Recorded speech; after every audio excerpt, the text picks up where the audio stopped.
Mesdames et messieurs, les élus, les représentants du monde économique, de la vie sociale, mesdames et messieurs, très rapidement, pour ouvrir les travaux de cet après-midi, un petit retour en arrière. Lors des élections départementales de mars 2011, l'installation de la nouvelle Assemblée au Conseil général et lors de mon discours après cette élection à la présidence du département, je m'adresse, comme je le fais à chaque fois, à l'ensemble des membres de l'Assemblée pour les remercier très chaleureusement de leur confiance. Mais ce n'est pas cela l'essentiel.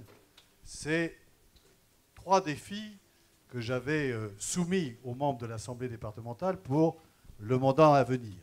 Il y avait celui sur l'économie et l'emploi dans le cadre du développement durable, le défi également sur la jeunesse costarmoricaine, et je cherche Christian Provost, dont je lui avais demandé de prendre cette nouvelle responsabilité pour lui, qui était vice-président de la culture depuis de nombreuses années, et un défi qui avait surpris, celui de la ruralité. Alors évidemment, on en avait discuté auparavant, et puis on en a débattu ensuite, parce que qui dit ruralité, il y a une définition à chercher, et puis là aussi, quand on part sur ce débat, tout de suite les choses deviennent plus compliquées. Mon idée étant dans un département qui marie assez bien les hommes et leur espace, l'urbanité et la ruralité dans une harmonie à rechercher, eh bien, l'idée, c'était, face à l'évolution de notre société, de notre pays depuis plus d'un demi-siècle, à travers l'exode rural d'il y a quelques années, puis aujourd'hui l'évolution d'une nouvelle démographie depuis la fin du siècle dernier, où on voit des mouvements de population nouveaux. Autant il y a eu les phénomènes de métropolisation, et aujourd'hui, il y a des migrations de population vers les petites villes de France. Donc, essayez de comprendre ces phénomènes qui sont liés à des choix de vie, pas simplement géographiques, culturels, sociaux, économiques, et de dire, pourquoi pas engager toute une discussion dans le département des Côtes-d'Armor avec l'ensemble de citoyens sur ce concept de nouvelle ruralité. Je me suis aperçu depuis, d'ailleurs, que nous n'étions pas les seuls. D'autres départements de France, je pense au Cher, à l'Allier, à la Creuse, mais aussi à la Nièvre, où là, 4 départements ont décidé de leur côté de s'emparer du sujet. Et je vois même d'autres départements de France, je pense au Pas-de-Calais, et il y a d'autres qui, eh bien, sans s'être concertés, ont décidé de réfléchir à ce sujet. À ce titre, il y a un prolongement, puisque d'emblée, à l'Assemblée des départements de France, un groupe de travail a été constitué, qui sera présidé et animé par Jean-Paul Dufrègne, le président du Conseil général de l'Allier, où on va réfléchir sur la ruralité, d'autant plus qu'au-delà du monde politique, dans le monde universitaire, il y avait aussi des chercheurs qui s'étaient engagés à réfléchir sur ce sujet-là, dont ils avaient pris l'initiative déjà par avance, et on est en train de connecter le monde de la recherche et le secteur des élus territoriaux pour pouvoir travailler ensemble. Alors ici, je ne vais pas y revenir, on a lancé un travail sur le sujet qui se veut là aussi durer sur plusieurs années, et qui pourra nourrir les uns et les autres, le secteur social, le monde associatif, le secteur économique, les collectivités territoriales, les citoyens eux-mêmes. Et à partir de cela, faut-il d'ailleurs, pas y répondre par avance, des politiques spécifiques aux territoires ruraux.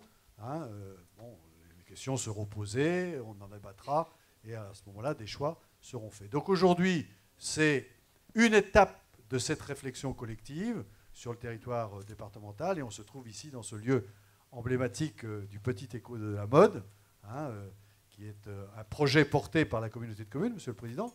Enfin, vous aurez l'opportunité certainement de vous exprimer dans quelques instants.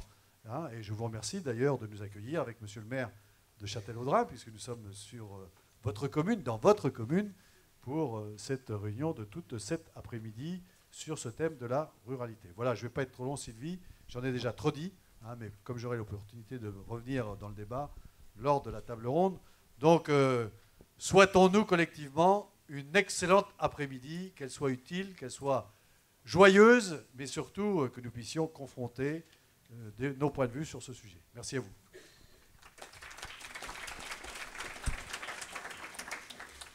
Merci, Président Le Breton. Une après-midi qu'effectivement on se souhaite bonne, constructive, dynamique, dans ce très beau lieu, à la fois au cœur d'un patrimoine historique, productif, industriel et au cœur de la ruralité. Il n'y a pas de contradiction là-dedans, au contraire, et je pense qu'on y reviendra cet après-midi. Donc je me présente rapidement, je suis Sylvie Le Calvez, directrice de la publication L'Esprit Village, et je vais animer avec une de mes collègues, Claire Lelièvre, qui est là dans la salle, tout cet après-midi de débat autour de 3 temps. Le premier temps, celui pour lequel vous êtes avec nous, Claudie Le Breton, sur quels sont les enjeux mondiaux, européens, nationaux et des Côtes d'Armor en matière de ruralité. Qu'est-ce qu'il faut prendre en compte pour demain? Quels sont les exemples d'initiatives, d'idées d'action qu'il faut mettre en œuvre dans les territoires pour que demain ait du sens, pour qu'on y construise une ruralité partagée? Ça va être le premier temps. Et ensuite, 2 tables rondes. La première sur la question des lieux du lien. Comment on se retrouve, comment on dialogue ensemble, où est-ce qu'on dialogue, où est-ce qu'on peut construire des projets en commun, quels sont ces nouveaux lieux à réinventer, et aujourd'hui on est peut-être un des exemples, hein, là aussi, dans ce petit écho de la mode revisité. Et enfin, une dernière table ronde sur la politique de la jeunesse, aussi une des priorités d'ailleurs du département. Et dans la salle, Christian Provost, un vice-président en charge de la politique jeunesse, participera à cette dernière table ronde. Sur celle d'avant, on trouvera d'ailleurs Monique Leclésio, vice-présidente aussi, qui interviendra sur cette table ronde. Donc, on essaiera que ce soit le plus constructif, interactif possible, à la tribune bien sûr, mais surtout avec vous, pour construire une ruralité innovante pour demain. On a essayé en tout cas qu'à la fois les acteurs de terrain qui vont se succéder ici à cette table ronde, et puis les experts qui vont venir aussi, puissent être le moins langue de bois possible, le plus constructif, le plus imaginatif, pour qu'on trouve ensemble des pistes de solutions pour bien vivre dans les territoires dans les années qui viennent. Voilà. Donc au XXIe siècle, dans ce village du XXIe siècle, comme on aime à le dire, et comme on a vu ce collège, sûrement pour une grande partie d'entre vous ce matin, qui est aussi le collège du XXIe siècle, et tout ceci était fort emblématique de cette grande journée qui s'annonce. Alors, on va terminer les débats dans cette salle vers 18h30, mais la journée sera loin d'être terminée, parce qu'il y aura un petit pot, un petit cocktail à l'issue de ces débats, et ensuite tout le monde aura rendez-vous, bien sûr, en dessous, dans le bâtiment un peu en contrebas, pour 3 spectacles à la suite, 3 concerts, pour partager un moment convivial. Et on sait l'importance de la culture aussi dans le développement des territoires ruraux. Ces 3 tables rondes, ces 3 temps seront entrecoupés de pauses, parce que c'est aussi pendant les pauses que se tissent des liens, que se font des échanges et qui permettent là aussi de construire des projets pour l'avenir. Donc n'hésitez pas, entre chaque table ronde, à vous dégourdir les jambes, à monter d'un étage où vous trouverez un film qui est le film de Véronique Ponce, qui a servi à alimenter des débats citoyens, une expo photo, une expo sur Territoire 2040 qui a été mise en œuvre par la DATAR, un petit coin café jus d'orange, des tables pour s'asseoir. Donc n'hésitez pas à bouger entre les tables rondes, et on se donne à chaque fois rendez-vous pour le temps d'après. Voilà, ces préalables étant faits, je vais inviter à nous rejoindre à la tribune, parce qu'on n'est quand même que 2 pour l'instant, c'est peu hein, pour... La parité respectée, elle va l'être hein, en grande partie toute cet après-midi. On y a été très sensible.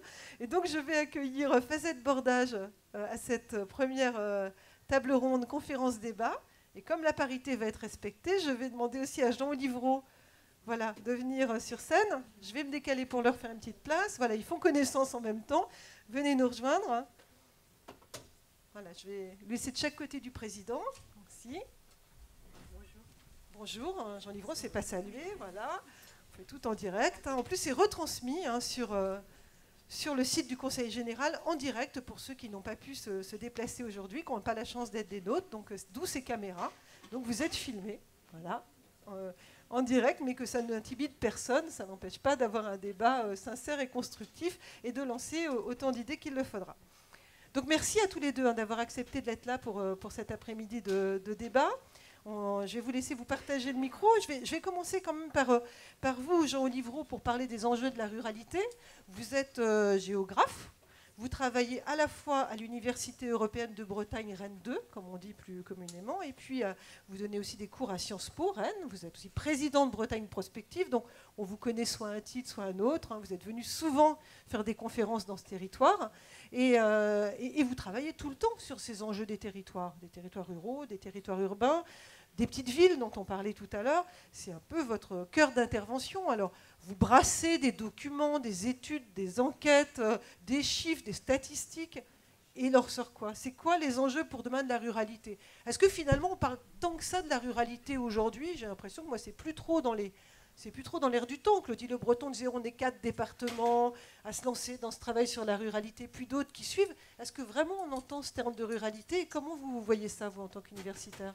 Je crois que la ruralité, c'est en France le grand oublié. C'est-à-dire que dans toutes les classifications, les PLU, les SCOT, tous les zonages, on a d'un côté un espace urbain, de l'autre côté un espace agricole, après un espace environnemental, comme si l'homme aussi ne faisait pas partie du milieu. Donc dès que l'homme n'est plus là, ça devient environnemental. Et le terme rural n'apparaît quasiment jamais. Il a même été très profondément discriminé par les discours dominants. C'est-à-dire que quand on voit les classifications des ZPU qui existaient... donc ZPU là, oui, les zones de peuplement industriel et urbain, c'est toujours des sigles, enfin. C'est ça, on va essayer de les expliquer quand même. Voilà, hein, et bien, en fait, il y avait, on partait des villes, hein, des communes urbaines, pour arriver après au rural qui était qualifié de profond. Hein, ce qui laisse songeur, quoi, parce que bon, ça fait un peu quasiment penser à un débile, quoi. Le rural est profond, un petit peu. Le rural est profond. Alors, il y a eu des progrès, parce que dernièrement... le rural a été qualifié dans le premier découpage des zones. Alors le zonage en aire urbaine, le rural cette fois était isolé. Ce qui est intéressant, c'est-à-dire qu'on partait des pôles urbains et puis on déclinait après et on arrivait à la fin au rural isolé. Alors qu'on sait par exemple qu'au niveau du tissu associatif, il est beaucoup plus fort dans le monde rural. Après c'est le centre des villes où il y a des associations et après les communes périurbaines où c'est beaucoup moins fort. Et aujourd'hui, dans la nouvelle classification des zones, zonage en aire urbaine, eh bien on constate qu'on commence des pôles urbains, donc c'est une concentration avec à partir de 5000 actifs. Après on a les communes dites périurbaines, et on n'envisage jamais le terme de périrural, ce qui est quand même aussi intéressant dans ce que l'on raconte. Donc périurbain, c'est 40% des actifs qui vont au moins travailler dans un pôle urbain. On décline, et à la fin, on a autre commune. C'est-à-dire que c'est autre. Donc c'est une sorte de non-définition. Les 2/3 de l'espace français, à peu près, n'ont en 2012, aucune définition. Et c'est d'autant plus curieux que là, je travaille beaucoup sur les mutations extraordinaires à laquelle on assiste. Ça va très très vite aujourd'hui, c'est un tsunami qui tombe au niveau économique. Eh bien, partout en Europe, où les dynamiques apparaissent, c'est davantage dans les espaces ruraux que dans les espaces métropolitains. J'aurai peut-être l'occasion de l'expliquer tout à l'heure. Mais on a vraiment quelque chose d'incroyable qui se passe, que j'essaie d'analyser aujourd'hui. Alors c'est complexe, on n'a pas toutes les informations, parce que l'INSEE aussi prend des informations un peu normatives qui sont finalement axées sur des grandes branches. Alors on voit bien l'emploi automobile et tout. Mais toute l'économie informelle, par exemple, qui progresse par la force des choses, elle est très très peu analysée aujourd'hui. D'accord, donc on voit bien qu'en fait, travailler sur la ruralité, c'est pas facile, c'est presque à contre-courant, même si ça pourrait être porteur d'avenir. Et quand on se dit travailler sur la ruralité, qu'est-ce qu'il faut prendre en compte comme enjeu? C'est quoi? C'est travailler plus sur une économie de proximité, c'est réinventer des lieux culturels, parce que selon les études qu'on regarde, que ce soit les études de l'INRA ou les études de la DATAR, on voit que les enjeux sont différents. Vous, qu'est-ce qui vous paraît majeur à traiter comme sujet pour les territoires comme les Côtes d'Armor demain? Et au regard de ce que vous voyez du monde, de l'Europe et de la France entière, on se dit, mais qu'est-ce qu'il faut? Sur quoi? C'est l'énergie? Je crois qu'on assiste à un bouleversement économique qui est vraiment énorme aujourd'hui et dont beaucoup d'élus n'ont vraiment pas, ne le prennent pas véritablement en compte. Ce qui est en train de se passer, à mon avis, c'est un fantastique chassé-croisé entre, d'une part, une pyramide un peu centraliste, et qui a misé tout sur le tertiaire. On voulait 80% de bacheliers, on a 75-80% d'emplois tertiaires en France, etc. Et qui est en train de se casser la figure. Et avec notamment des évolutions technologiques qui sont tout à fait importantes. À savoir que j'ai réalisé une enquête auprès de 300 jeunes à Rennes 2 pour voir comment ils fonctionnent avec ces nouveaux petits bijoux, là, Internet et ces smartphones et BlackBerry, tout ce que vous voulez. En fait, leur grand usage, c'est où c'est le moins cher, au plus près et le plus rapide. Et quand vous... Alors, bon, a priori, c'est pas grand-chose. Sauf que quand vous voyez après leurs usages, est-ce que s'ils ont envie de se déplacer, ils vont aller à la SNCF acheter un billet qui en plus est beaucoup trop cher? Non, c'est covoiturage.fr. Ils ont envie d'acheter quelque chose, ils sont étudiants à Rennes, ils ont envie d'acheter, je sais pas, pour leur chambre, ils ont envie d'acheter une armoire ou autre ou une étagère. Ils vont pas aller à Ikea à 15 km, c'est leboncoin. Et puis ils vont peut-être en plus rencontrer quelqu'un, connaître un peu mieux la ville et autres. De la même façon, après, s'ils ont un peu d'argent pour le tourisme, est-ce qu'ils vont aller, etc., dans une agence de tourisme? Non. Ils vont faire du couchsurfing ou s'organiser tout seuls. Et donc, tous ces emplois tertiaires qui ont été perçus comme la panacée et qui sont essentiellement localisés dans les villes sont en voie de très très grande fragilisation, notamment les emplois tertiaires qui n'apportent pas de valeur ajoutée. Et donc, ce qui se recrée avec une précarité énergétique, une précarité alimentaire, voire le prix de l'immobilier, c'est la reprise en charge par les gens de dynamiques de terrain. C'est pour ça que, pour moi, le territoire rural, fondamentalement, c'est l'espace des ressources. On l'a vu lors de la Seconde Guerre mondiale, lorsque pour X raisons, les villes, finalement, hein, les gens quittaient aussi. Aujourd'hui, l'autre jour, j'étais dans le Morbihan intérieur, à la Vraie Croix, à Plecadoc, à Serran, qui sont des communes sinistrées par le groupe Doux. On a 150, 200 emplois, etc., qui disparaissent dans chaque commune. Eh bien, j'en parlais avec la maire, les gens ne restent pas aussi les deux pieds dans le même sabot. C'est-à-dire que ce sont des petites choses. Il leur manque aujourd'hui fondamentalement pour moi une caisse de résonance à ces petites initiatives, mais on voit des gens recréer de la richesse à partir de l'énergie, à partir du bois. Hein, les 1000 litres de fuel, c'est 1000 €, les gens ne peuvent plus, donc ils commencent à aller voir l'agriculteur du coin.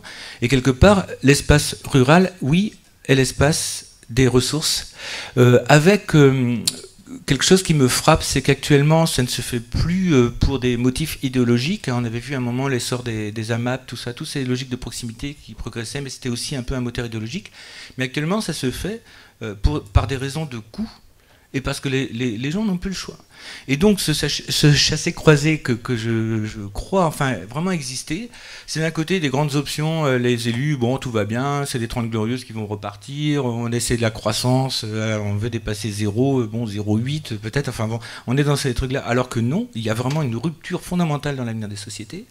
Et aujourd'hui, on a cette dynamique souvent très atomisée, peu organisée, mais des gens qui s'associent. Donc on a des liens de solidarité aussi qui progressent et qui s'opèrent bien plus pour des raisons de disponibilité territoriale dans l'espace rural que dans l'espace urbain. Merci. Ou dans les grandes métropoles. Alors je vois, pour terminer, vous voyez, je vois des opérations actuellement construites à Rennes comme la Kourouse ou Borgard, où on fait un habitat vertical avec aucun jardin ouvrier, avec des trucs. Je me dis, mais qu'est-ce qu'on est en train de fabriquer pour la vie des gens? Les gens aujourd'hui, ils en reviennent par la force des choses à des besoins primaires. Et bon, se nourrir. Alors on a une explosion des ventes de semences, par exemple, pour des jardins qui étaient contemplatifs et qui deviennent des jardins potagers. Hein. On voit, vous voyez dans les campagnes, les transformations assez fortes de cela. Et bon, pour l'énergie, les gens se reprennent en charge aussi. Donc on a vraiment aujourd'hui un basculement de la société française. Et quelque part, alors c'est très très dur pour les gens, hein, vous voyez dans le Morbihan, là c'est vraiment très serré, mais quelque part aussi, les gens, ils recréent quelque part une sorte de pyramide économique assainie de terrain. Ils produisent des richesses qu'ils vendent à droite, à gauche, et quelque part, c'est aussi sans doute l'avenir. Les gens se reprennent en charge, avec en plus en Bretagne, il y a tout pour y produire des richesses. Merci Jean Olivreau. Alors sur la valorisation de ces ressources alimentaires et non alimentaires, hein, on le voit bien, on y reviendra tout à l'heure, parce que quand il y a eu les ateliers citoyens en mars dernier, ici avec toutes les consultations dans les villages, où beaucoup d'entre vous étaient d'ailleurs présents, on a vu que c'était un souhait, une préoccupation de valoriser ces richesses. Donc je pense qu'on aura l'occasion d'y revenir dans le débat. Et dans la salle, je crois qu'il y a aussi la communauté de communes du Menet. Je me lève. Est-ce qu'ils sont là? Non. On a dit qu'ils étaient peut-être là, mais ils ne sont peut-être pas arrivés. On leur donnera peut-être la parole s'ils arrivent pour témoigner de la façon dont ils valorisent aussi leur énergie, qui est un bon exemple aussi, qui illustre justement vos propos autour de la valorisation des ressources. Je vais vous laisser pour l'instant passer le micro à votre voisine, qui est un peu loin, mais voilà, vous pouvez vous rapprocher, Fazette, hein, de Jean, si vous le souhaitez, en l'absence du président pour l'instant, parce qu'il a été appelé pour un coup de fil très urgent. Merci. Alors, Fazette Bordage, membre du collectif Richesse, dont on parlait, hein, des ressources et des richesses, et créatrice de lieux d'art et de culture. C'est pas vraiment un métier, ça, en fait, d'être créatrice de lieux d'art et de culture. On se dit, mais qu'est-ce qu'on fait là-dedans? Alors, peut-être en 2 mots, comment vous qualifiez votre action? Alors, vous n'êtes pas du tout, et c'est ça qui était intéressant dans le débat d'aujourd'hui, vous n'êtes pas en soi une rurale. Vous ne travaillez pas au quotidien sur la ruralité. Au contraire, presque, vous avez travaillé beaucoup dans des grandes villes, dans des grandes agglomérations, et vous avez beaucoup travaillé autour de tout ce qui est la question de l'inventivité, de l'innovation, de la création. Comment on crée, comment on en vient à avoir des idées. Et comment vous regardez ce monde rural aujourd'hui? Donc c'est pour ça qu'on vous a fait venir, c'était un peu pour dire, mais vous, de votre place, vous le voyez comment ce monde rural et ce village du 21e siècle, à quoi il ressemble? Alors bien sûr, par ce que vous parcourez tous les jours en France, alors vous travaillez aussi bien pour la ville du Havre, par exemple, en ce moment, mais vous avez travaillé pour dans énormément de collectivités qui vont de certains villages, mais c'est rare dans les Deux-Sèvres, à des milieux très urbains. Et comment vous voyez aussi d'autres expériences européennes qui germent, qui se créent en même temps, d'autres modèles, d'autres façons de penser. Donc on va un peu échanger autour de toutes ces questions. Mais déjà, en un mot, c'est quoi être créatrice de lieux d'art et de culture ? Bonjour à tous. Déjà, je suis très heureuse d'être ici. Alors, moi, je suis née dans un petit village des Deux-Sèvres, donc c'est mon rapport intime avec la ruralité. Et créatrice de lieux, c'était juste que moi, à 18 ans, je rêvais, j'avais envie d'art, de culture, parce que je trouvais que, voilà, j'ai envie de musique, etc. Et j'étais étudiante à Poitiers. Il y avait un entrepôt abandonné de 4000 m². Je me suis dit, eh ben, on n'a qu'à faire un lieu de culture. Et puis au début, tout le monde vous dit « Oh, mais c'est pas possible, etc. etc. » Puis en fait, bien sûr que si, c'est possible. Et quelque part, ces petites zones qui étaient ces friches industrielles, je crois qu'on pourrait presque les comparer à ce qui se passe aujourd'hui. Parce que comment moi je vois la ruralité aujourd'hui, pour moi, c'est vraiment les laboratoires de l'invention de demain pour tout le monde. Parce que dans les villes, on est trop nombreux. C'est très compliqué, on ne sait pas par quelle boule prendre, alors que c'est vraiment la question imaginaire qui est tellement importante. Ça complète en fait ce que vous dites, la ressource pour moi, la matière première de la société économique, sociale, dans toutes ses dimensions, c'est nous, c'est les idées qu'on a. Je pense qu'on ne le dit pas assez, et c'est pourtant ça qui est tellement important. Comment on a des idées? On l'a un peu rétréci, c'est comme un muscle, l'imagination. Et on l'a un tout petit peu rétréci parce qu'à un moment donné, c'est comme si demain, ça va venir de soi. Voilà, mais vous avez raison, demain, il faut s'en préoccuper, il faut se poser, il faut se voir, il faut s'en parler de tous âges. Moi, je me rappelle toujours que j'avais 18 ans quand j'ai eu envie de créer mon propre lieu. Et dans le dernier lieu que j'ai fait en banlieue parisienne, que j'ai appelé Main d'œuvre, j'accompagnais même des projets d'enfants. Il faut se réapprendre à se parler, à s'écouter. Et puis, c'est pas quelqu'un qui va avoir une idée, qui va avoir l'idée géniale. C'est forcément parce qu'on va être ensemble, différents, qu'on va s'écouter. Puis, d'idée en idée, en s'écoutant, on va trouver l'idée qui nous convient. Et puis, surtout, ce qui est génial, ça correspond à ce que vous dites, c'est que c'est pas l'idée qui est la même pour tout le monde. C'est-à-dire qu'à chaque fois, sur un territoire, il se passe quelque chose de différent qu'un autre territoire. Et donc, il faut qu'on sorte dans nos têtes de se dire qu'il y a une recette, qu'il y a une façon de faire. À chaque fois, c'est différent. Et moi, dans tous les lieux de culture que j'ai fait, c'était toujours compliqué parce que vous savez, un lieu de culture, c'est un musée, c'est un opéra, c'est da. Et là, à chaque fois, on inventait quelque chose de différent. Puis on me disait, mais ça n'a rien à voir. Je disais, mais si, ça a à voir parce que c'est fait avec les gens qui sont sur un territoire. Et c'est ça dont vous allez être porteur et on aura tous besoin d'apprendre. Donc, l'imaginaire. Et puis aussi, moi, je pense souvent à ce que dit Michel Serres quand il dit crise, ça vient de crible. Crible, c'est passer au crible ce dont on n'a plus besoin, ce qu'il faut lâcher, et puis ce qu'on peut garder. Et franchement, c'est là aussi que ça se passe, parce que tout d'un coup, il y a des façons de faire, des croyances, des idées, des choses qu'on a crues jusque-là, des habitudes qu'on a eues, et puis c'était bien, c'était celle-ci qu'on devait avoir, mais maintenant, c'est plus ça. Et là aussi, c'est compliqué de parler de ces choses-là. Ça paraît intangible, invisible, mais c'est tellement important. Donc, il faut penser, il faut le dire aussi, ces choses-là. Et puis aussi, il faut y croire. Parce que je trouve que l'ambiance générale, c'est un peu, c'est pas possible, on est tout petit, qu'est-ce que je peux faire, moi, dans mon coin? Il n'y a pas grand-chose, ça me dépasse, je comprends pas tout ce qui se passe, etc. Il faut arrêter avec ça. Parce que franchement, le monde tel qu'il est, vous êtes d'accord avec moi, c'est nous qui l'avons fait. Il n'a pas été fait par 3 personnes, c'est nous tous ensemble qui l'avons fait. C'est possible de le changer, et on y arrivera. C'est obligé. Si on le veut, si on a de la volonté, si on est déterminé, si on persévère, on y arrivera. Et c'est surtout, moi je pense justement au niveau des petits territoires qu'on va y arriver. Parce qu'encore une fois, c'est l'enjeu de se rencontrer, de se parler, de se réhabituer à imaginer ensemble, de la convivialité, de recréer de la convivialité qui nous manque tellement. Voilà, vraiment, pour moi, c'est cette question de logiciel dans la tête à changer. Vous êtes aussi, je le disais tout à l'heure en vous présentant, membre du collectif Richesse, donc vous travaillez avec Patrick Vivray quasi au quotidien, hein, puisque vous faites partie de... Pas tout à fait, mais on se connaît bien, oui. Voilà, mais pas loin. Est-ce que les campagnes, on ne va pas le mettre au singulier, mais les campagnes, et non pas la campagne, ont justement la capacité à réinventer ou à recréer de la richesse, et de quelle richesse on parle quand on parle de richesse? Est-ce que, parce que on sait bien, la mesure, c'est le produit intérieur brut, voilà, il faut faire de la croissance, on a toujours ce discours récurrent sur la croissance. Comment, au collectif Richesse, on aborde cette question-là, et on l'aborde pour les territoires? Alors, déjà au collectif Richesse, on a toujours ce tableau en tête, ce tableau qui est celui de plein d'économistes dans le monde entier. Quand vous voyez le tableau de la croissance, alors la croissance, elle monte, même si elle ne monte pas autant que certains voudraient. Et puis à un moment donné, la croissance, elle va avec le bien vivre ensemble, le bien-être, le fait voilà, qu'on ait vraiment des choses dont on a besoin pour mieux vivre, etc., qu'il y a plus d'éducation, que les gens vivent mieux, qu'il y a moins de violence, etc. Et à partir des années 70-80, on voit un décrochage incroyable. Il y a la croissance qui augmente, et puis tout ce qui est de l'ordre du bien-vivre qui descend. Et donc on a ça en tête en se disant qu'encore une fois, que la croissance telle qu'elle est aujourd'hui, c'est peut-être aussi une croyance.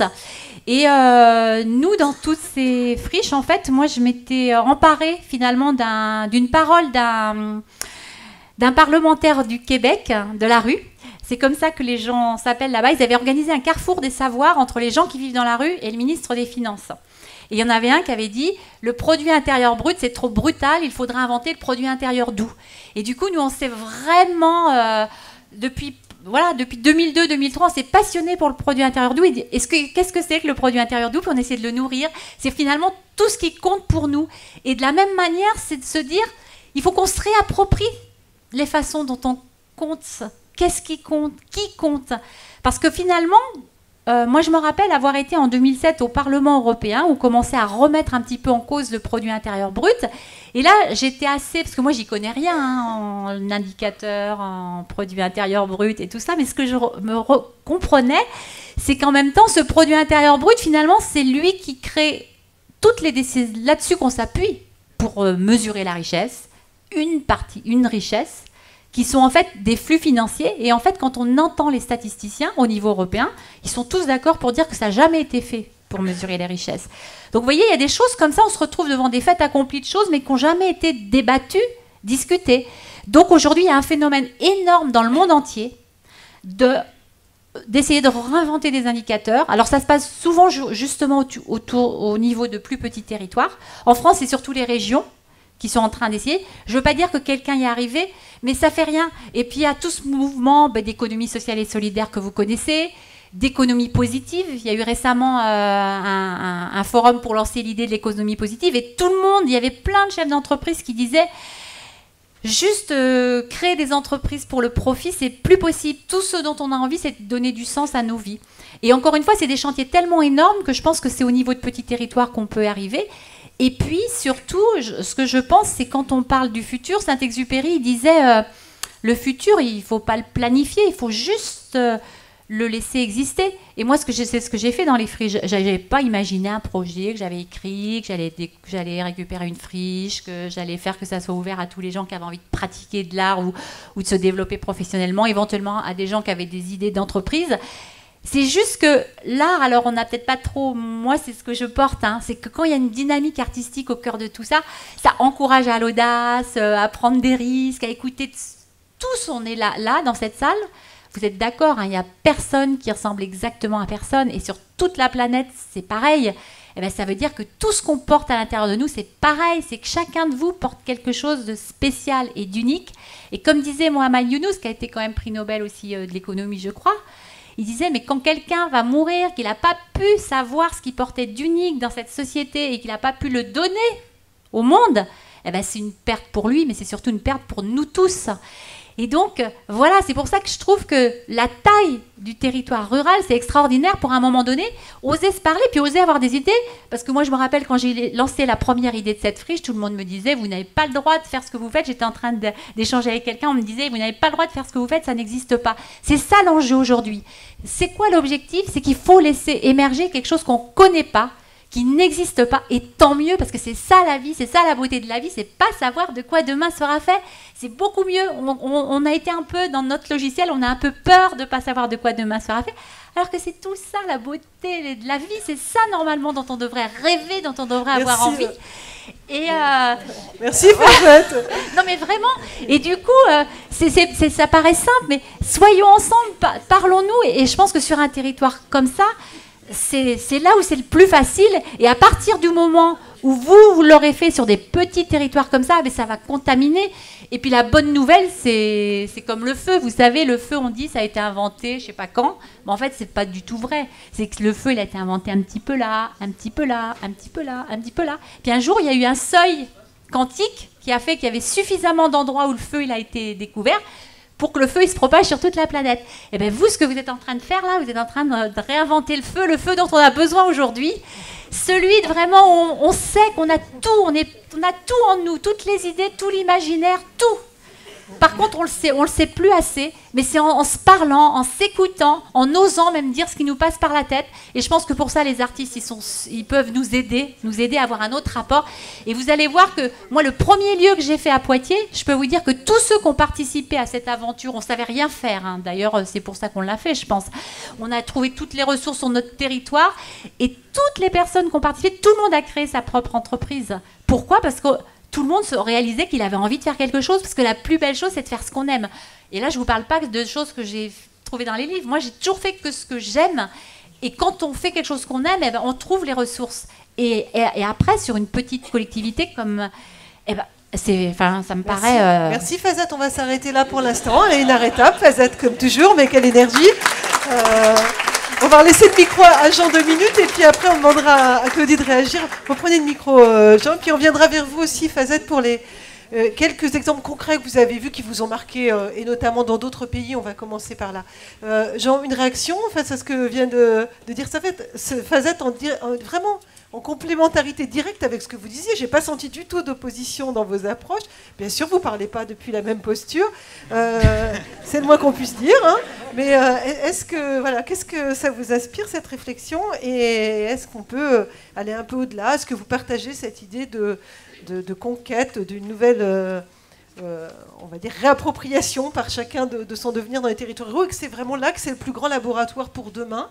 Ou est-ce que vous n'êtes pas aussi enthousiaste, optimiste, créatif, en disant oh, les résistances sont tellement fortes, mes pauvres, hein, on n'y arrivera jamais, puis que tout le monde va repartir un peu désespéré avant de lancer ces 2 tables rondes qui vont suivre sur la question du lien justement et celle de la jeunesse? Comment vous voyez ça? Je partage beaucoup de choses, parce que le dernier petit bouquin que j'ai essayé de faire, c'était la nouvelle économie des territoires. Donc on était vraiment sur ces nouvelles dynamiques un petit peu.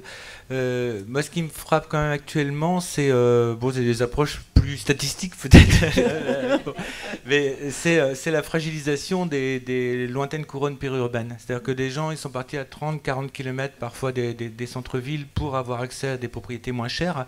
Et aujourd'hui, ces personnes-là, en fait, elles se retrouvent vraiment fragilisées avec le prix de l'essence notamment, parce qu'on a frôlé les 2 €. Et je voyais le prix moyen de l'essence, dans le coût des transports, dans le revenu des ménages, a doublé entre 1960 et aujourd'hui. Et pour certains ménages périurbains, c'est arrivé à 30-40% de leur revenu qui est englouti par le prix des transports. Ce qui est complètement énorme, notamment parce qu'ils sont surmotorisés, parfois ils ont des voitures de moyenne qualité. Alors, est-ce que c'est un passage un peu, entre guillemets, obligé, lié, comme vous le disiez, à une crise, et on s'est installé là parce que c'était moins cher, mais que justement, peu à peu, on va venir en télétravail, on va réinventer d'autres choses, on va voir que c'est pas tenable, ou est-ce que ça vous paraît difficile de corriger ça et de réinventer quelque chose dans ces territoires justement plus périurbains? Alors c'est la vraie question actuellement. C'est-à-dire que si on trouve une énergie bon marché, je crois que le phénomène urbain va se poursuivre. Sauf que tous les indicateurs nous disent que le coût de l'énergie va encore augmenter avec des ressources pétrolières qui ne cessent de se tarir. Entre entre l'offre et la demande, hein, le pic-oil a été dépassé, et d'autre part, pas de parade, on n'a pas d'échappatoire aujourd'hui. Et donc, ce qui se passe est vraiment passionnant, parce qu'on voit des gens qui, en fait, de périurbains deviennent des périruraux. C'est-à-dire que finalement, je peux plus me déplacer, ou alors, écoute, ça sert plus à rien de tout dépenser dans le gazole, donc on va faire du troc, de la débrouille dans le monde rural, et on se retourne vers les campagnes. Ça, c'est un point qui est aussi intéressant. D'autres, actuellement, j'en parlais avec les notaires, parce qu'on fait un petit bouquin avec eux là sur les enjeux du foncier en Bretagne. Donc, eh bien, il me disait, actuellement, on assiste à vraiment une fragilisation des lointaines couronnes périurbaines, où finalement, les gens qui sont excentrés pour avoir accès à la propriété, ils ont parfois des prêts sur 20 ans, mais ils commencent à prendre en compte le coût de leur mobilité dans leur investissement immobilier. Et donc, ils vendent actuellement pour essayer de se rapprocher du centre, ou alors, ils font quasiment le choix de s'établir à la campagne, mais en changeant d'emploi. Et aujourd'hui, c'est tout ce que j'essaie d'évoquer initialement, entre cette fragilisation qui me semble incroyable, de l'emploi tertiaire en France, celui qui n'apporte pas de vraie valeur ajoutée, qui va être vraiment quelque chose de d'énorme dans la société française, et cette capacité de réappropriation qui se fait dans les autres territoires. Et on a souvent placé les Côtes d'Armor, même pour l'INSEE, à un moment, il n'avait plus d'avenir ou autre, comme étant un territoire en dehors des dynamiques, parce que cette dernière était forcément vue comme étant métropolitaine ou autre. Alors que l'organisation du département des Côtes d'Armor est sans doute une des plus originales de France, où on n'est pas du tout dans les classifications urbanophiles qui nous sont présentées comme étant les bonnes. C'est-à-dire qu'ici, il y a un maillage ça va de la ferme isolée à des petites villes, à des villes moyennes, etc. On a c'est une organisation vraiment extrêmement particulière. Et aujourd'hui, alors, on voit apparaître par exemple des ceintures énergétiques autour des villes de Haute-Autriche, où en raison de la précarité énergétique, on voit des gens qui font à la fois de l'agriculture de proximité, qui fournissent à 80-90% l'énergie locale avec de la méthanisation, avec du photovoltaïque, avec je parlais du déjà bois. du Pays du Menet tout à l'heure. Le Pays du Menet est arrivé à 30% d'autonomie, maintenant l'exemple est assez connu, ils veulent arriver à 100%, et bravo, parce que finalement c'est 36 éleveurs porcins, je crois, qui nourrissent le méthaniseur, et plutôt que d'importer 8 millions d'euros par an je crois, de coûts d'énergie pour un petit pays de 6500 habitants, ils sont arrivés à 30% d'économie énergétique. En Bretagne, je dis souvent, on apporte 90% de l'énergie qu'on consomme, donc il y a 90% du marché à prendre. Et ces richesses-là, quelque part, on a tout ici pour les produire. C'est-à-dire qu'on a un environnement d'exception.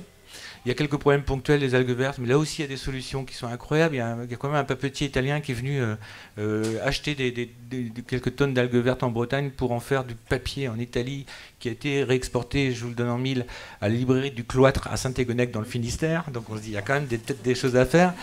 Et il y a d'autres solutions. On importe des algues séchées, la même ulve, en provenance d'Israël, en Bretagne, pour faire des terrines notamment, à 13,50 € le kilo. Bon bref, à tout problème une solution quelque part. Et c'est vrai que la Bretagne, il y a un environnement d'exception.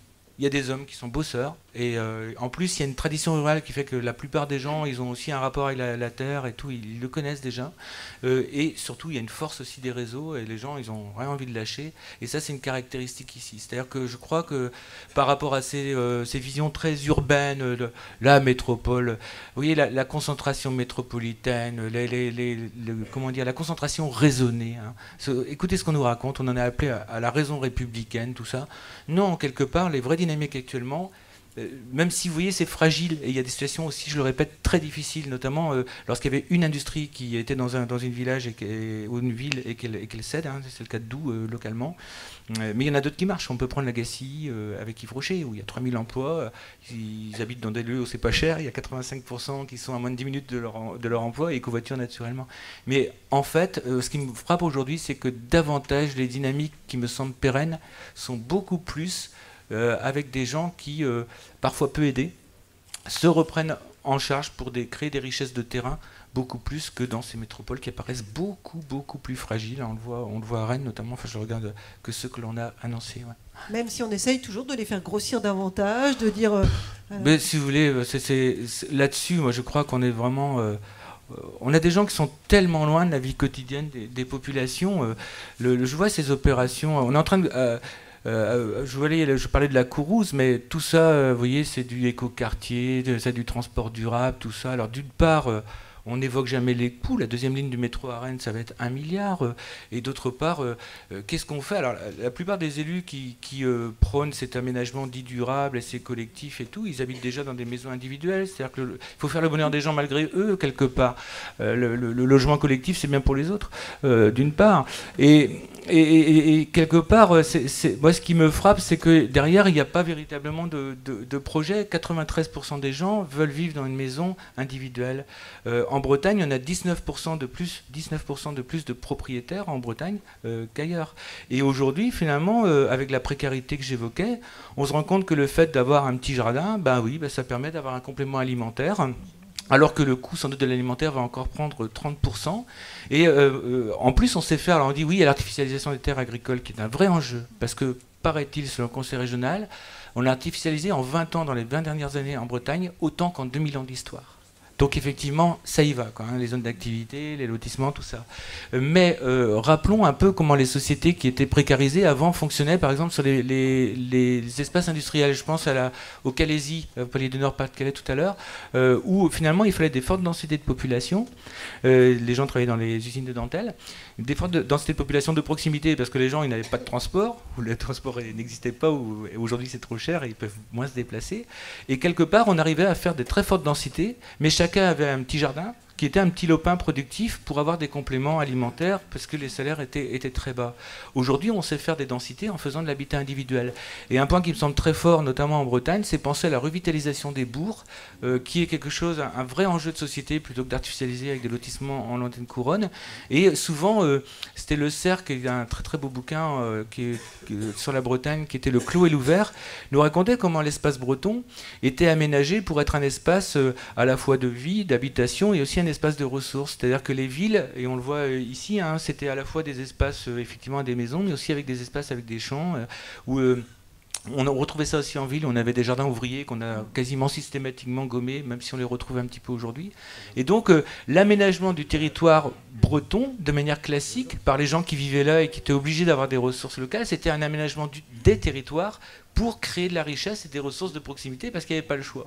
Et on a beaucoup fonctionné finalement avec une économie circulatoire en disant les richesses vont venir de l'extérieur et tout. On a supprimé 800 000 emplois industriels en France en 10 ans, ce qui est une catastrophe terrible, parce qu'un pays qui ne produit pas de richesses n'a aucun avenir économique. Et aujourd'hui, je pense qu'il faut revenir à cette économie par les territoires, et non pas sur ces derniers, pour créer des richesses en fait que l'on maîtrise dans une situation économique difficile. Merci. Vous seriez intéressables tous les deux. On pourrait vous faire intervenir tout l'après-midi, mais après on va illustrer plein d'exemples concrets autour de nos deux tables rondes. Donc c'est vraiment un grand débat de lancement des enjeux, et on les voit bien, ils sont très perceptibles. Juste, Fazette, avant qu'on donne la parole à la salle, puisque c'est votre souhait, je crois, Claudie Le Breton, avant éventuellement de réagir, que vous voyez un petit peu où sont les préoccupations des personnes ici présentes. Fazette, on donne 2-3 exemples qui vous ont marqué dans les villages d'initiatives de ce feu qui prend un peu partout, de cette glace en train de fondre, je ne sais pas comment on peut dire, en différents coins du territoire. Des choses très décapantes comme ça qu'on voit se construire au niveau de la ruralité, qui font que l'imagination peut être sans limite pour réinventer une politique demain. En fait, je pensais à la petite ville que vous connaissez peut-être en Espagne. Eux, ça fait super longtemps, qui s'appelle Marinaleda. Et en fait, eux, ils ont carrément inventé un système. Alors, je suis allée vite fait sur Internet avant de venir vous voir. Donc, pas de chômeurs, 0 chômeur en Espagne en ce moment. Hein. Le taux est de 25% sinon en Espagne, je crois. Oui, c'est ça. Salaire, donc c'est une sorte de, le mot est un peu difficile, mais c'est une sorte de collectivisation de toutes les ressources et de tous les moyens de production. Et les gens tournent en fait sur avec les métiers, etc. Mais c'est des choses qui sont décidées par eux. C'est pas quelque chose qui est décidé par quelqu'un, c'est ensemble qu'ils l'ont décidé. Le salaire est de 47 € par jour pour tout le monde. La moyenne, elle est la moitié moins sur tout le territoire en ce moment en Espagne. On a une voiture pour 15 € par mois. Enfin bref, donc c'est vraiment une ville qui a trouvé. Il y a eu une super émission sur France Culture. Je pourrais laisser des références, parce que j'imagine qu'après, on a envie d'aller voir plus en détail comment ça marche les uns et les autres. Voilà, en Espagne, en ce moment, vraiment. J'avais pas pensé, mais je pense aussi à la commune de Vire en Suisse, qui a inventé sa monnaie, en fait. Ça peut faire partie aussi des idées, qui a inventé sa monnaie, et de la même façon, 0 chômage. Alors après, c'est très compliqué, parce que c'est vraiment une monnaie locale, mais avec une monnaie qui complète, c'est pas pour faire à la place de l'euro, mais une monnaie qui complète, qui fait qu'il y a plein d'échanges de services avec le même objectif que tout le monde puisse voilà, avoir tous les services dont il a besoin. Je pensais à la petite ville anglaise de Todmorden. Et là-bas, donc c'est près de Manchester, ils se sont réunis pas mal de fois comme ça. Puis une fois dans un café, il y a une dame qui a dit « Êtes-vous partant pour qu'on change notre territoire avec la nourriture locale ?» Et hop, ils sont partis avec ça. Et maintenant, ils en sont à produire 70% de leurs légumes et fruits. Ils sont quasiment autosuffisants. Et puis là, c'est vraiment le feu parce que du coup, il y en a partout dans le monde maintenant. Et ça s'appelle le phénomène des Incredible Vegetables. Je crois qu'en français, on le traduit par inestimable... Oh, je ne sais plus comment on dit en français. Bref, c'est pas grave. Parce que je crois qu'on a transformé le légume en un autre mot. C'est pour ça que je m'en... Quelqu'un connaît ce mouvement, non ? Inestimable, bref, je vous laisserai. Mais c'est incroyable, donc maintenant il y a partout, parce que c'est ça, c'est que dès que quelqu'un fait quelque chose, ça donne de l'audace, puis après c'est pas exactement la même chose, mais c'est incroyable, c'est une ville, et puis du coup ils font une fête, plusieurs fois par an, où tout le monde partage ses recettes, etc. Il y a plein de petits films sur internet, c'est vraiment réjouissant, et puis de voir qu'une petite ville comme ça s'autofinance à 70% de ses propres récoltes, c'est génial. Je pensais, alors il y a un réseau de villes européennes qui a ouvert un petit groupe de travail avec des villes petites qui s'appelle Urbact. Ça vaut peut-être aussi le coup d'aller voir parce qu'il y a vraiment un regroupement de petites villes qui échangent sur les façons dont elles trouvent des solutions. Je pensais plus récemment il y a un peuple en Équateur qui s'appelle le peuple Quichua de Sarajevo. Et je ne sais pas, vous avez dû voir le film Avatar, c'est vraiment Avatar en vrai, c'est une petite communauté, c'est vraiment comme le village des Gaulois, Astérix et Obélix, de quelques 2-3 000 habitants. Et ils ont décidé de se battre contre leur gouvernement, l'Équateur, parce qu'ils voulaient vendre leur territoire, les forêts, à une société pétrolière. Et ça, c'était en procès depuis 2003. Ils avaient décidé de se battre avec des artistes pour travailler. Et du coup, il y a énormément d'artistes français qui sont mobilisés parce qu'il y a un artiste brésilien qui a une petite galerie à Paris. Enfin bref, il y a une espèce de belle histoire entre la France et ce petit peuple solide et qui disait nous on fait ça mais parce qu'on veut donner envie à tous les autres peuples de se lever, de ne pas accepter ce qui n'est pas acceptable. Et depuis le mois de juillet, on vient d'apprendre que la Cour américaine des droits de l'homme, la Cour interaméricaine des droits de l'homme leur a donné raison. Et ça, c'est extraordinaire parce que du coup, ce verdict fait qu'aujourd'hui, les peuples autochtones doivent être consultés pour tout projet susceptible d'affecter leurs droits. Qui aurait pu dire ça il y a très peu de temps ? Vous voyez, c'est la même chose, c'est qu'à un moment donné, c'est comme vous dites, c'est qu'à ce niveau de territoire, on peut vraiment trouver les solutions, mais qui sont uniques à partir des gens.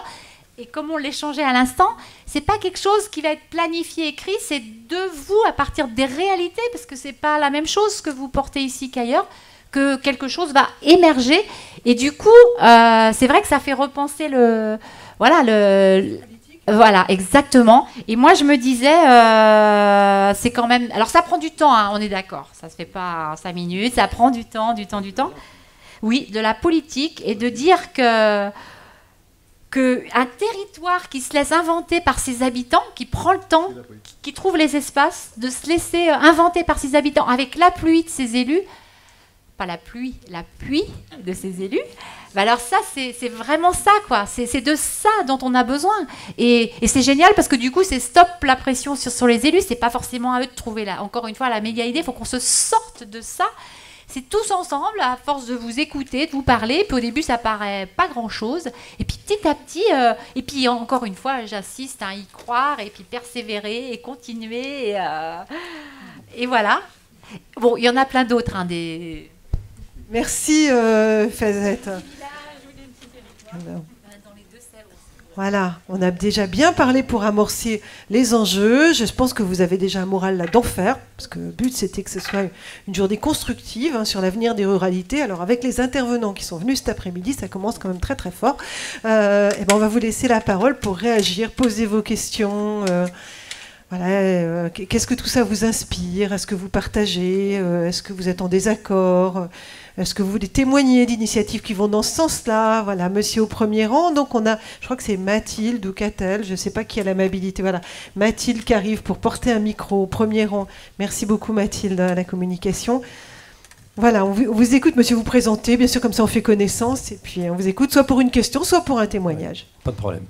Donc René Guillot, président du LEF Communauté, qui vous accueille aujourd'hui, et également président du SCOT du pays de Guingamp. Donc moi, je suis, je dirais, en bagarre permanente avec les élus contre des lois nationales qui doivent imposer le même modèle partout en France. Et en Bretagne, on a des spécificités que M. Livreau a rappelées. Il y a un habitat dispersé, c'est peut-être un peu de mitage, on peut le diminuer, mais on ne peut pas être d'accord avec la directive du gouvernement aujourd'hui qui consiste, en tous les PLU que nous modifions, à faire en sorte que les constructions ne seront plus utilisées, ne sont plus autorisées que dans les bourgs. Alors nous avons des villages relativement importants qui ont 10-15 maisons, il y a des trous entre ces maisons, nous on est OK pour boucher ces trous, boucher les dents creuses, ce qui évite de consommer de l'espace agricole, puisque de toute façon, on ne peut rien en faire. Et l'État dit, non, on construit dans les bourgs, pas ailleurs, la campagne, ça reste la campagne. Vous continuez autrement à conforter le mitage, et ça ne peut pas fonctionner. Eh bien, nous, en tant qu'élus de la ruralité, on ne peut pas être d'accord. Il faut absolument que ça change, et c'est aux élus de savoir ce qu'ils doivent faire.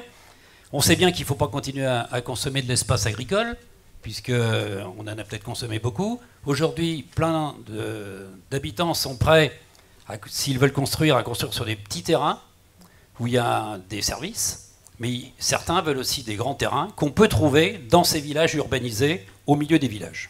Merci pour cet enjeu que vous soulevez sur la question du foncier, qui est combien un enjeu important effectivement du devenir des territoires ruraux. Et comment on fait pour à la fois limiter la consommation d'espaces agricoles, ce qui est une vraie préoccupation, parce qu'on aura besoin de terres pour produire de l'alimentation de proximité, voire des écomatériaux, des bioressources, etc. Et en même temps répondre à cet objectif dont vous parliez très bien, Jean Livreau, de souhait de vivre avec un peu de terrain autour de soi, en maison individuelle, parfois en ayant un potager, quelques chevaux, des moutons, un âne, je ne sais quoi d'autre. Donc comment on fait? On a envie de réhabiliter une ancienne grange qui pour l'instant était en ruine, et dans le PLU ça ne le permet plus. Vous êtes d'accord? Vous partagez ce constat et ce dysfonctionnement tel que vous le soulignez, en tout cas, Monsieur Guillou? Je crois que la France indivisible tue la diversité constitutive du pays. Et c'est vraiment catastrophique, parce que, comme vous le soulignez, il n'y a surtout pas un développement durable, mais des développements régionaux et locaux durables. Quand je vois que le maire de Serran, dans le Morbihan, voulait urbaniser, avec, je crois, 2000 personnes en plus, autour de 150 hameaux, c'est-à-dire faire exactement vos initiatives pour avoir, en ne consommant pas un seul hectare de terre agricole, et que son plus, évidemment, a été retoqué par les instances de l'État, parce qu'il faudrait aménager la Bretagne comme l'est la Beauce, avec un habitat groupé et des vastes champs. Eh bien non, la Bretagne, c'est pas ça. Il y a une diversité du bâti qui va... c'est la tendance fondamentale à la dispersion de l'habitat qu'évoquait déjà Camille Vallot en 1905. C'est-à-dire qu'on va, on a un continuum qui va de la ferme isolée à des hameaux de 3, 5, 10 maisons, jusqu'à des petits villages, des bourgs, etc. etc. Et quelque part, on est en train de créer une rupture de civilisation. C'est pas rien. En empêchant ce que les gens ont jugé légitime, justement pour avoir un espace de ressources. Ce que les générations d'avant ont créé comme type d'organisation spatiale, on est en train de le tuer. Ce n'est pas rien. Et alors que justement, il faut revenir à ces logiques où on recrée des richesses à partir des territoires. Donc, effectivement, moi, je partage entièrement ce qui a été dit. C'est un peu l'objet du bouquin que je fais avec les notaires, là, sur l'enjeu du foncier en Bretagne. C'est-à-dire, réfléchissons différemment. Et c'est là que les élus aussi ont un rôle important, c'est-à-dire de faire en sorte que, justement, on puisse avoir des richesses créées sur les territoires avec ces éléments de dynamique endogène que vous évoquiez. Et si vous permettez quand même une chose, attention aussi à être extrêmement ouvert sur l'extérieur. C'est-à-dire qu'il ne s'agit pas de recréer avec... Aujourd'hui, il y a tout un discours local. Moi, je dis souvent, le local, ça peut être aussi un bocal, il faut se méfier. C'est-à-dire qu'on ne va pas recréer des baronnies et des fiefs. On a vu ce que ça pouvait donner à un moment. Et donc, il y a un super géographe qui s'appelle Jed Diamond et qui évoque comment les sociétés qui ne s'ouvrent pas sur l'extérieur, c'est-à-dire qui essayent de compter sur uniquement leur propre richesse, elles finissent par mourir. Donc il faut à la fois combiner... C'est comment on concilie l'autonomie et l'ouverture. L'ancrage et l'ouverture, et ces éléments d'ouverture sur l'extérieur, parce qu'on n'a pas vocation à tout inventer en Bretagne, même si dans l'ensemble les gens sont spérédèques, comme on dit ici. Et comment on coopère avec les voisins, quoi, et comment on se met on échange aussi. Voilà, des logiques de mutualisation. Vous voyez, les hameaux, par exemple, en Allemagne, ils sont en train de le redécouvrir. Mais il y a aussi, et donc avec des co-hameaux, etc., parfois totalement autonomes en énergie, mais aussi il y a des capacités de l'État de créer des richesses richesse par les territoires. C'est-à-dire qu'en Allemagne, ils sont arrivés à 8000 usines de méthanisation désormais. L'agriculteur qui crée du méthane, il a le droit de tirer un câble pour alimenter le hameau voisin, et puis ça fonctionne comme ça. En France, il a fallu 11 ans pour que le Méné ait son usine de méthanisation. C'est-à-dire qu'on a toujours le centralisme énergétique qui a considérablement freiné les initiatives énergétiques territorialisées. Alors qu'aujourd'hui, il n'y a plus le choix, il y en a besoin. Et sans doute que EDF va craquer bientôt. Merci Jean-Olivier Roux. Claudie Le Breton, vous souhaitiez réagir suite à la question de M. Guillou? Oui, moi je partage tout à fait ce qu'a raconté René Guillou tout de suite, parce que dans son observation, en réalité, il pose plusieurs problèmes. Il y a effectivement la maîtrise du foncier et de respecter, là aussi, et de ne pas continuer dans une artificialisation trop loin. Et aussi, est-ce qu'on va mettre véritablement ce qui a été écrit dans la Constitution, la République décentralisée, puisqu'on sait comment s'est constituée notre République par de la centralisation pendant des siècles. Et ça veut dire qu'aujourd'hui, on a une opportunité, c'est la future loi de décentralisation. Et on veut mettre, au-delà des principes qui ont déjà été retenus dans celle des années 80, liberté, responsabilité, solidarité, il faut en rajouter deux autres, subsidiarité et spécificité. Subsidiarité, c'est l'Europe qui le demande. Et c'est admis par tous. C'est-à-dire, pour telle ou telle responsabilité, ce n'est pas forcément la réponse unique. Ça peut être une région qui s'en empare, ça peut être un département, ça peut être une commune. À partir de moment, c'est librement consenti sur un territoire entre les acteurs publics. Et le deuxième élément qui va aller très loin, c'est le principe de spécificité. C'est plutôt assez bien parti d'ailleurs. Est-ce qu'il faut, dans l'organisation et la réglementation, on ait strictement la même d'une région à une autre? On pourrait imaginer que la Bretagne est, à partir du moment où il y a des lois cadres de la République, mais qui ne soient pas, je veux dire, le même modèle pour tous, que l'on soit en Midi-Pyrénées, dans une région maritime ou dans une région de montagne, eh bien sur ce territoire, il y a une réglementation qui s'adapte à notre histoire et à nos réalités. Et ça, c'est important. Et c'est en bonne voie. Hein, et ça va dans le sens que prônait tout à l'heure et à l'instant Jean Livreau. Et c'est ce que tu disais également. Et je crois que moi, ça ne me choquerait pas que sur une commune, il y ait telle politique sur l'urbanisation que celle d'à côté, c'est pas le même plus, parce que c'est ce qu'on a vu. Je veux dire, à partir du moment, c'est toujours comme cela. Bon, on voit bien dans les commissions les relations très difficiles que l'on a. Il faut dire les choses telles qu'elles sont. Mais c'est plutôt pour des raisons de foncier, notamment les représentants de l'agriculture et la Chambre d'agriculture, parce que c'est comme ça aussi que les choses s'opèrent. Alors que dans ces mêmes hameaux, il y a un demi-siècle, c'était que des fermes, où il y avait bien entendu des ouvriers, des tâcherons, etc. Mais aujourd'hui, si on parle de ces hameaux, c'est qu'aujourd'hui, qu'est-ce qui reste dans les hameaux? Quelquefois une ferme, et encore, ce sont d'autres catégories sociales. Et ça n'empêcherait pas, dans ce qu'on appelle les dents creuses, d'avoir là aussi de l'habitation. Le deuxième élément qui est un enjeu fort, c'est la faible densité des centres-bourgs maintenant. On est un petit peu une espèce de couronne dont parlait Jean Livreau tout à l'heure. Je veux dire, de lotissement, alors que là, il y a des vieilles maisons qui pourraient être, je veux dire, pour l'environnement, pour les problèmes d'énergie, etc. On peut reconstituer des habitants différents, de ramener des familles à l'intérieur de nos bourgs, enfin de nos centres-villes aussi. Et là, c'est un enjeu qui me paraît extrêmement important et auquel il faut incontestablement apporter des réponses. Mais un dernier point, parce que aujourd'hui, il y a quand même une espèce de pensée unique en France et en Europe. Comme si demain, la métropole, c'est le nec plus ultra. C'est-à-dire il faut aller absolument vers les grandes villes. Et d'ailleurs, on voit des maires, c'est à qui aura la plus grande ville. Phénomène de concurrence. Alors il y a ceux qui sont dans les grandes métropoles européennes. On parle de Lyon, de Toulouse pour la France, et puis avec les grandes autres, Hambourg, Hanovre, je veux dire Manchester, etc. Et puis, au-delà de cela, à la limite, ces espaces, bon, il y a certes des petits villages, etc., mais à la limite, ça devient mineur. Donc, est-ce que c'est ce modèle-là que l'on veut? Parce qu'effectivement, on le voit aussi, moi je suis souvent en débat avec Gérard Collomb, le maire de Lyon, il faut l'entendre parler, Gérard. Il dit, aujourd'hui, les richesses du futur, c'est produit par les villes. Les villes, c'est l'économie de la connaissance, c'est la culture, c'est la recherche, etc. Et je dis à Gérard, oui, très bien. Mais c'est les transports où il faut faire 1 heure, 1 heure et demie pour aller au boulot. Donc il y a des problèmes d'énergie, c'est les quartiers difficiles, c'est l'insécurité, c'est aussi que ça. Donc c'est quel modèle d'aménagement du territoire on veut demain? C'est ça la réalité. Il ne faudrait pas laisser entendre que les villes, elles ne se sont pas construites par hasard. On peut expliquer depuis un siècle comment la construction de notre pays autour des villes s'est faite. Et il faut aussi un peu parler politique.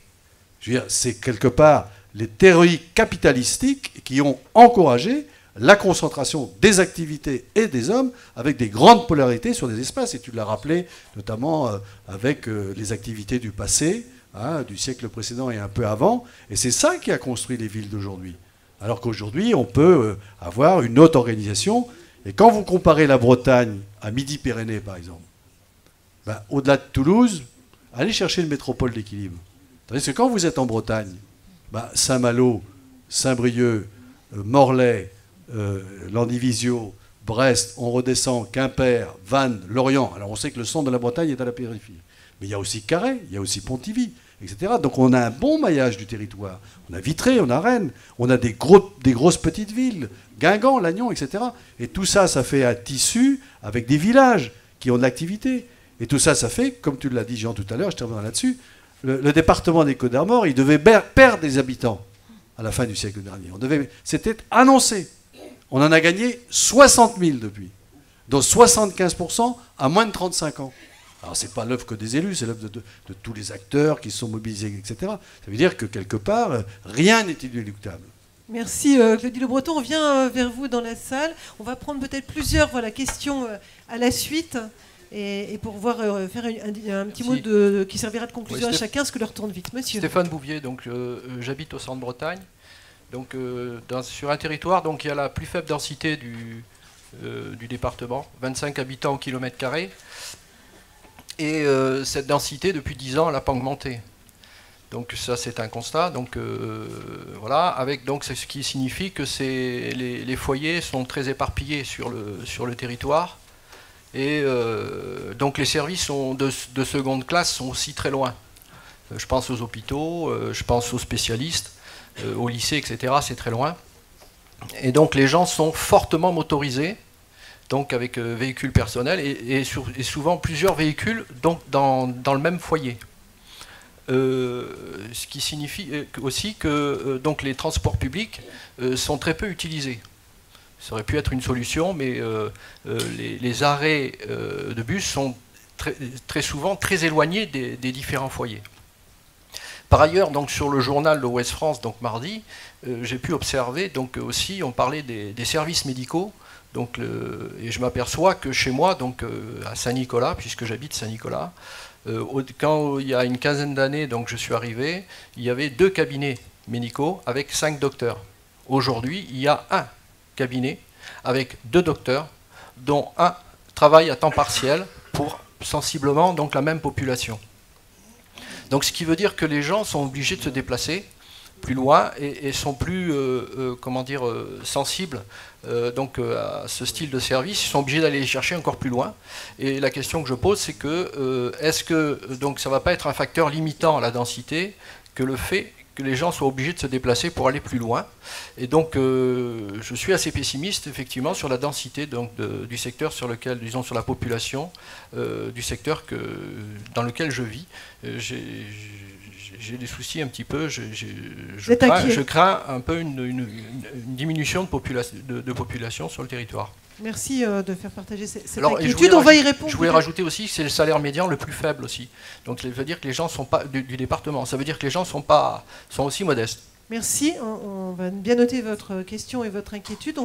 Chacun répondra après. Je compte sur vous aux différentes interpellations et ceci rapidement pour laisser la place après aux 2 tables rondes. Tout passe très vite. Madame. Bonjour, Marie-Jo Toquet, agricultrice à Bringolo, une petite commune de 300 habitants qui fait partie de notre communauté de communes de Châtellerault-Plouagat. Donc nous sommes venus cet après-midi là pour déjà poser un petit peu la question dans ce débat d'aujourd'hui, quelle place vous accordez à l'agriculture, qui est quand même une activité très importante dans le département des Côtes-d'Armor, sur le plan économique, mais aussi sur le plan de population. Et donc j'avais une remarque par rapport à ça. On a parlé de la méthanisation, vous disiez que c'est une possibilité d'énergie, nouvelle. Le souci aujourd'hui, je suis allée pas plus tard que la semaine dernière visiter une un atelier de méthanisation donc, sur la commune de Plélo. Aujourd'hui, on parle de coûts de l'alimentation qui augmentent.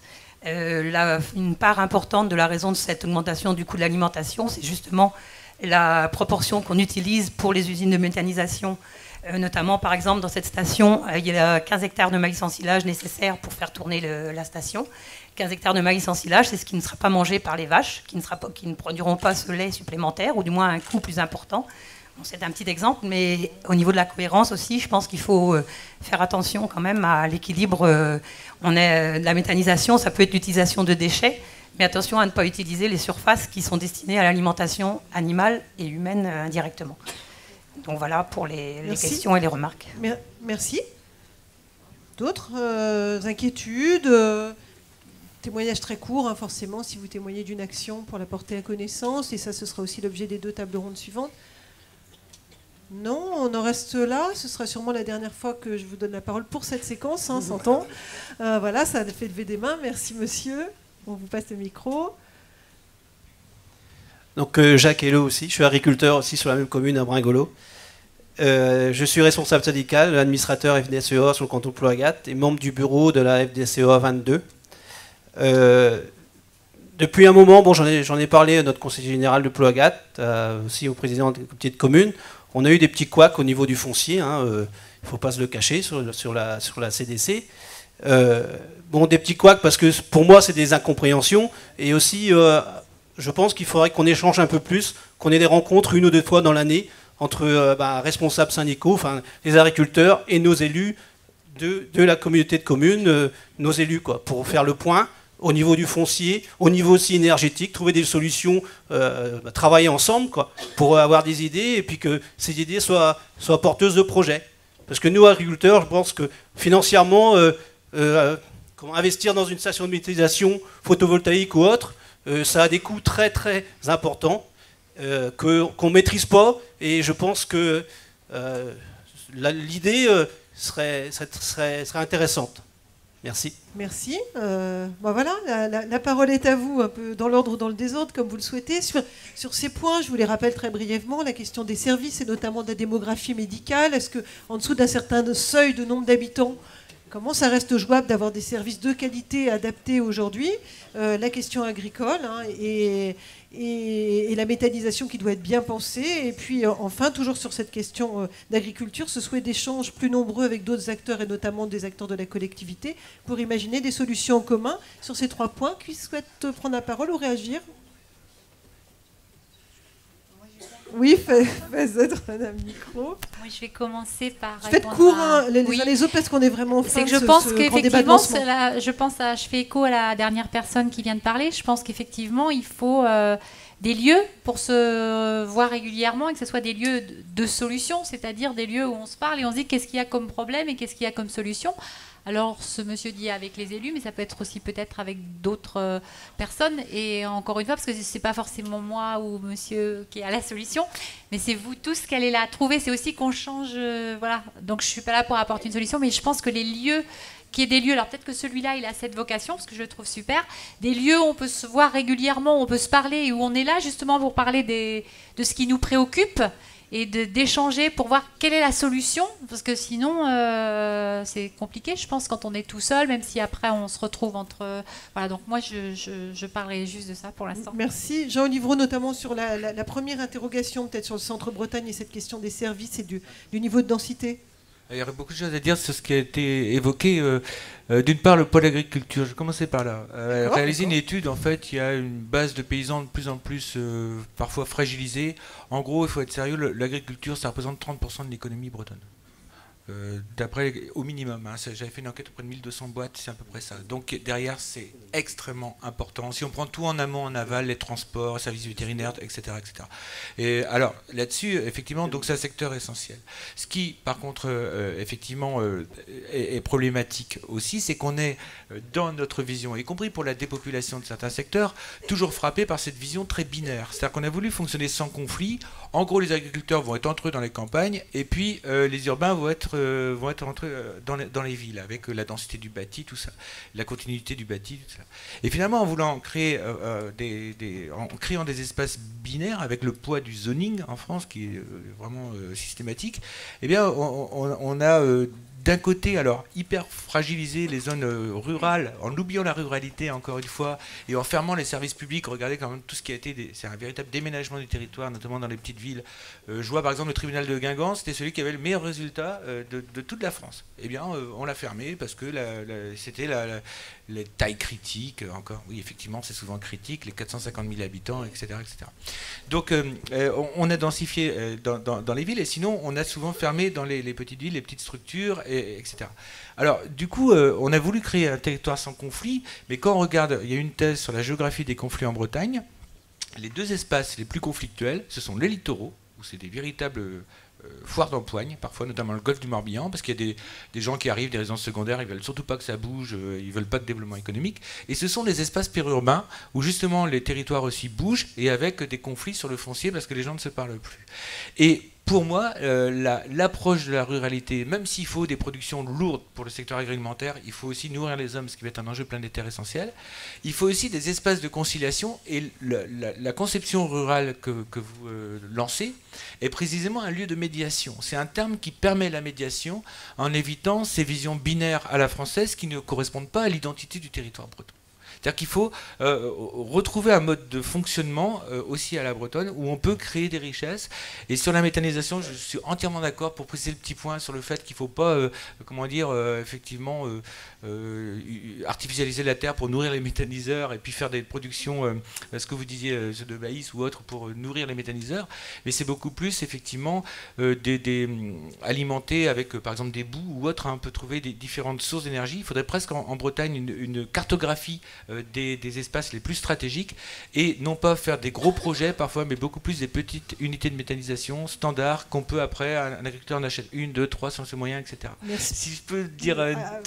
non, allez, on termine. Si, un mot. Si, finissez. Non, ce qui me frappe quand même, c'est qu'on est dans un pays où on empêche aussi les gens d'entreprendre, quoi. Je vois en Allemagne, ils gagnent quand même, les paysans gagnent 30% de leur salaire en fabriquant de l'énergie. Et donc les millilitres de lait qui actuellement arrivent en Bretagne d'Allemagne, ils sont 60 € moins chers que ceux produits ici, alors que les gens ils sont meilleurs en fait au niveau des rendements. En Bretagne, on a quasiment les meilleurs paysans, notamment au niveau laitier. Et finalement, c'est une distorsion déloyale de concurrence, c'est-à-dire qu'on empêche ici les gens d'entreprendre. On est allé voir le président de la République à 11 à l'époque avec les femmes politiques, etc. Alain Glon qui était, entre autres. Et en fait, oui, ils avaient dit on va déverrouiller la situation et tout. Et puis en même temps, le centralisme est toujours là. Et c'est vrai qu'une des clés, quand même, je crois que les solutions viennent de moins en moins de Paris. C'est aux gens ici de se prendre en charge pour créer du développement économique, des richesses dans leur territoire. Il faut y aller, quoi. Et donc pas attendre que les solutions viennent d'un pouvoir parisien qui... Merci, on est là pour ça. Hein. C'est le but de ces rencontres, de travailler ensemble à construire... Et de construire autre chose. On le voit bien. Pour terminer cette séquence qui a vraiment largement introduit... tous les enjeux, on ne pourra bien sûr pas tous les aborder. Il va falloir renouveler ces expériences, ces rendez-vous, ces lieux de rencontre, ces nouveaux lieux où on peut inventer un demain partagé. Mais Claudie Le Breton, pour clore cette première séquence autour de cette question des enjeux, un mot rapide. Et après, on invite tout le monde à aller boire vite un café, tout ça. Allez, oui. Pour laisser de la place aux 2 tables rondes qui vont suivre. L'une des réponses, elle est incontestablement dans la politique. Parce que nous le savons bien les uns et les autres, aujourd'hui, il y a une grave crise de la politique, ici comme ailleurs. Je ne vais pas, après, on peut parler du politique et des politiques. Mais pourquoi je dis qu'il y a une crise de la politique? Parce que la politique, c'est quelque chose de noble. Ce sont les règles de vivre ensemble que l'on se donne. Une société, une communauté, qu'elle soit villageoise ou autre, et c'est cela. Et j'ai envie de dire qu'aujourd'hui, il faut que la politique retrouve du sens et son sens. Pourquoi c'est important? Parce que ce n'est pas l'apanage des seuls et ceux qui ont un engagement, quel qu'il soit.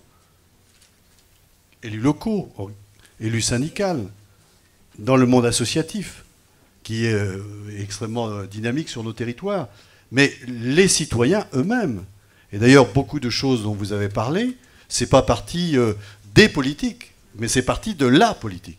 C'est-à-dire des citoyens qui ont décidé d'innover, d'avoir des idées, de dire ensemble, il y a un collectif. Hein, moi, j'ai découvert il n'y a pas très longtemps l'histoire des jardins partagés. Hein, et c'est parti, je veux dire, de la population elle-même. Parce qu'on s'aperçoit que quand des sociétés, et même quand je dis société, c'est plutôt au sens société d'un territoire de vie du quotidien, qu'ils sont en grande difficulté à l'échelle du monde, et regardez l'Argentine dans quel état elle était il y a 10 ans, eh bien, c'est reparti d'où? Du local. C'est des gens qui ont dit, mais on est au pied du mur, si on fait rien, mais on va mourir. Et donc, quand les gens sont comme ça, eh bien, ils s'associent à plusieurs. Il y a plus d'intelligence à plusieurs pour trouver des solutions et imaginer des solutions. C'est des systèmes d'échange locaux, c'est etc. Je vois aujourd'hui, avec les réseaux sociaux, il y a des sites qui fleurissent sur les échanges. On sait qu'il y a beaucoup de gens dans des villes ou ailleurs qui ont une voiture qui ne sert qu'un mois par an. Et qui se disent à quoi ça sert encore aujourd'hui d'avoir une voiture. Et on voit de plus en plus maintenant de véhicules partagés. Je veux dire, et donc ça, c'est venu de la part du terrain et des populations. Et ça me paraît extrêmement important. Puis je terminerai sur le deuxième point, parce que... Après, votre place, c'est aussi d'encourager justement tout ça. Bah bien sûr, nous après, on s'adresse à nous, est-ce que vous pouvez nous accompagner, nous soutenir, mais il faut arrêter de penser, et nous-mêmes, nous aussi les élus, que nous avons la vérité, qu'on a toutes les idées, etc. C'est faux ça. Je veux dire, après, il y a des procédures, c'est à nous de soutenir, c'est à nous de donner les moyens, etc. Par contre, à mon avis, à l'échelle de la planète, Jean a raison, je veux dire que l'enjeu, non pas de l'agriculture, l'enjeu de l'alimentation, c'est-à-dire de se nourrir et de nourrir les gens sur la planète. C'est un formidable enjeu, parce qu'aujourd'hui, vous vous rendez compte qu'il y a, et je vais même être en dessous de la réalité, il y a 40% de ce qui est produit qui va à la poubelle. Vous vous rendez compte? 40% de ce qui est produit à l'échelle du monde est totalement gaspillé. Ça veut dire que si face à cela, on n'est pas à regarder aussi comment on peut mieux organiser, parce que quand même, on connaît les aberrances, et je ne vais pas m'amuser à rentrer là-dedans, où un produit part de quelle part, il part à 10 000 km, il revient transformé, il revient de là où il est parti. Enfin, je veux dire, regardez les déplacements, que ça progresse, etc. Et quand on dit circuit court, alors je sais que ça hérisse les oreilles de certains, c'est pas de revenir au passé. Alors on dit, vous voulez revenir à la boîte et à la bougie? Non, c'est parce qu'on estime que quelque part, si on peut recréer... On a inauguré un collège basse consommation. Hein, on a regardé qui l'a construit, d'où viennent les produits pour le fabriquer, dans un rayon de 50 km. Avant, on serait allé chercher des sapins du Nord, etc. etc. Enfin, je veux dire, on est aujourd'hui face à une situation économique où il faut, par l'intelligence, recréer des circuits, parce que, quelque part, il faut dire aussi, c'est la survie de l'humanité et de la planète. Merci Claudie Le Breton, ce sera le mot de la fin de cette séquence. Merci d'avoir été aussi nombreux et attentifs. Petite pause, donc vous pouvez aller à l'étage voir les différentes expos et on se retrouve dans une bonne dizaine de minutes. A tout de suite, merci beaucoup pour la table ronde sur la question des lieux du lien avec des acteurs qui sont ici parmi nous.